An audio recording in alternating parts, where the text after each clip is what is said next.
풍력발전기가 돌아가는 영광의 한 마을입니다. 지난 6월 정부는 소음 피해를 호소하는 주민들에게 전국에서 처음으로 배상 결정을 내렸습니다. 하지만 그로부터 2달이 지난 지금 주민들은 법정 싸움을 준비하고 있습니다. 무슨 사정인지 주민들을 만나봤습니다. 서해 바다를 끼고 농사와 어업으로 살아가는 전남 영광의 한 마을입니다. 생업으로 바쁜 주민들이 짬을 내 대책회의에 나섰습니다. 저희 집에도 저렇게 봉투가 많이 나왔는데 처음에 놀래가지고 이게 뭔 법원에서 뭐가 왜 날라왔을까 그 걱정을 했거든요. 지난 6월 환경부 분쟁조정위원회는 풍력발전 사업자에게 소음 피해를 받은 인근 주민들에게 1억 3,800만 원을 배상하도록 결정했습니다. 하지만 최근 업체 측이 배상 결정을 받아들일 수 없다며 소송을 제기한 것입니다. 우리가 이게 손해배상이 개인별로 되기 때문에 저희 집이 5명 있는데 애들 가정에서 한 집에 이제 3개 있잖아요. 세 번 왔으니까 3장씩이니까 15개가 이렇게 된 거죠. 환경영향조사 결과 큰 문제가 없다는 것이 풍력발전기 운영업체 측의 입장인데요. 실제 주민들이 겪는 고통은 어느 정도일까? 저주파 소음은 주파수 100Hz 이하에서 발생하는데 지속해서 노출됐을 때 인체에 심리적, 생리적 영향을 준다고 알려져 있습니다. 지난해 12월 2개 마을에서 측정한 결과 최대 80dB를 넘겼습니다. 사람이 받아들일 수 있는 기준인 45dB의 2배 가까운 수치입니다. 사업 설명회를 했어요. 근데 거기에서 나왔을 때 임원들이 나왔을 때 소장까지 나와가지고 지금은 기술이 발달돼가지고 시계 초침 그 정도 소리밖에 안 난다라고 얘기를 했거든. 전복이 뜨는 소리 있잖아요.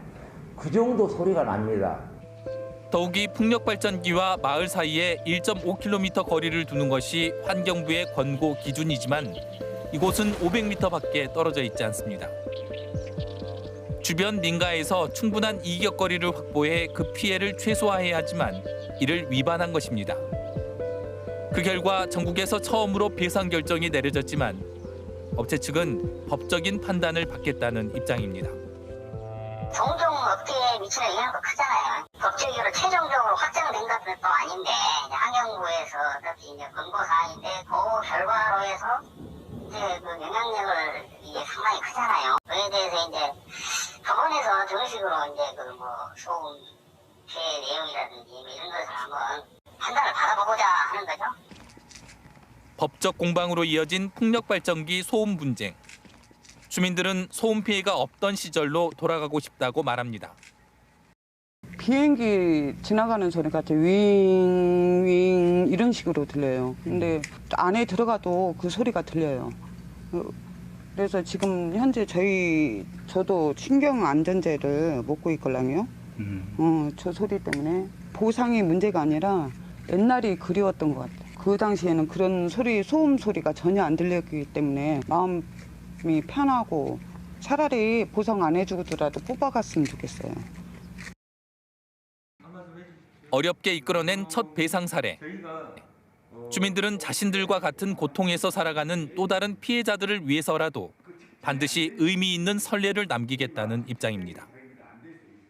왜냐면 이게 첫 번째 사례이기 때문에 저희 마을도 있지만 다른 옆마을도 있고 더 다른 마을도 있기 때문에 그걸 좀 공정하게 좀 잘 좀 해주고 이게 법으로서 이렇게 그래야 우리 같은 그 마을 같은 피해 마을이 없도록 해주라고 우리가 우리 운영에서 심심 부탁을 이렇게 드렸습니다.